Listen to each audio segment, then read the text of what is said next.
Do you know why consistency is so important for a creator? If you have been following me for a while on social media, you would know that I talk a lot about how important it is for writers to be consistent. They need to publish quite frequently and maintain an engagement with their audience. But do you know why I put so much emphasis on consistency?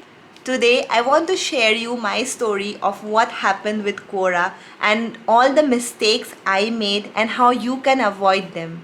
If you are a writer who's struggling to stay consistent or who thinks publishing every day is a scam, then this video is for you. By the end of it, all your questions regarding why consistency is important and how you can benefit from it will be answered.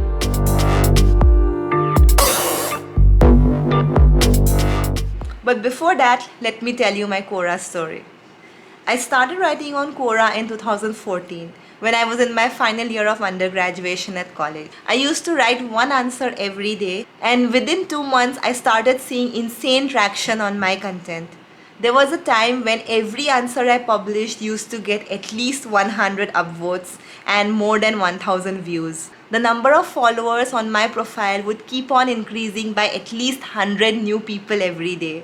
To a final year student, you can understand how much of a validation this kind of statistics was. But that was also the time when I was starting my life as an adult. I had to think of higher studies, I had to prepare for a job, and so I couldn't get that much time to devote to Quora after I graduated. I didn't have the bandwidth to keep writing along with preparing for exams like GATE and engineering services, and so I let my Quora momentum slow down. From publishing 35 answers a month, I went to publishing just one answer a week. This impacted my reach severely. For someone who's used to getting thousands of views instantly on her articles, you can imagine how demotivating it was to see only 40 views, that too after 24 hours of publishing an answer. I lost interest in Quora as Quora lost interest in me.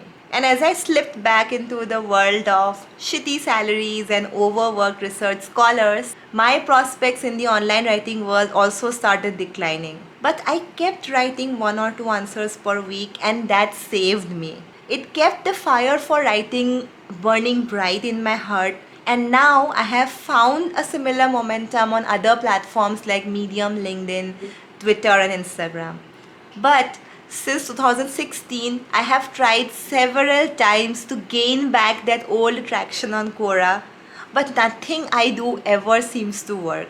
Knowing what I know now, I also know that if I had managed to stick to writing on Quora in 2016, if I hadn't given up and continued doing what I was doing for just one more year, then my life would have been changed and I would have become a millionaire by now. But I didn't do that. I gave up. And look where I am today.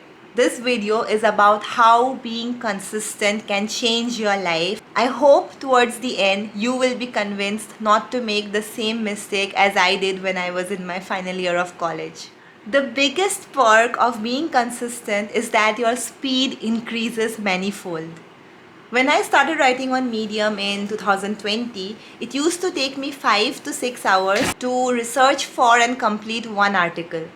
But now I can complete one 1500 word article in 45 minutes to 1 hour. There are several factors that contributed to this growth. The biggest factor is that the power of compounding is real. If you keep writing every day, there is no way you wouldn't become an awesome writer. Small tasks like link insertion, sentence formation, etc., which used to take up a lot of time and brain power before, now have just become muscle memory, so I can do them in seconds. These might sound like very small or minor improvements, but compounded over a few years, and these small improvements can create insane changes in your life. The second biggest perk of consistency is that every article can be a data point. Now, whether you publish something that gets 500,000 views or just 50 views, every article tells a story. It tells a story of what your audience wants and what problems they want you to solve for them. You can use these stories, aka your article stats, to formulate a picture of who your target audience is, what kind of solutions they are looking for, and what writing style they enjoy. And after you have written more than 100 articles, the stats that you have will paint you a very clear picture, and that is how you build your niche as a writer. So that article that got 50 views, no, it wasn't a failure. It was just a reminder to direct you in the right direction, which will ultimately become your niche or your personal brand. So now let's talk about how to be consistent when you can't be consistent. See, no matter how dedicated a writer you are, there will be breaks in your publishing schedule. This might be due to sickness, work stress, or family issues. You can't predict what the future has in store for you, and I know that it is impossible for you to be writing every day because no matter how free you are, life gets in the way. Here are some steps to make it easy for you to get back into the schedule when you don't feel like writing something every day. The first is start small. If you think I will write one article every day for the rest of my life, that sounds very stressful. But if you start small and think, I will write one article today, it becomes so much simpler. There is no pressure on you, and it's just one task you have to do which you can easily accomplish. Before getting out of bed, visualize yourself writing one article or researching for it. That way, when you actually start your day, this mental image that you created for yourself will push you to actually start writing. Don't set any expectations from yourself. Don't think that today you are going to write one article of X topic.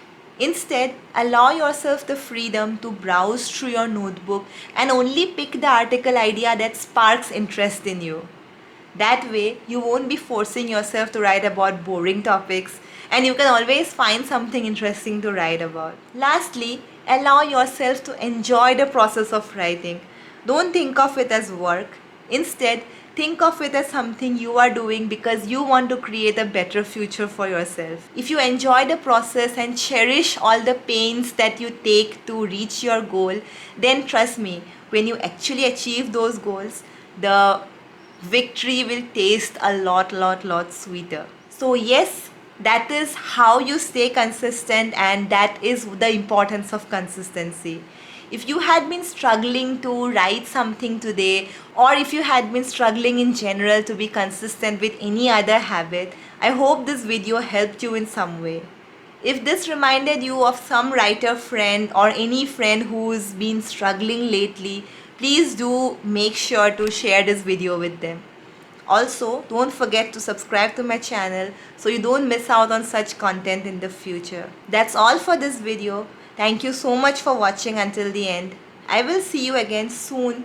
Until then, stay awesome and keep writing. Cheers!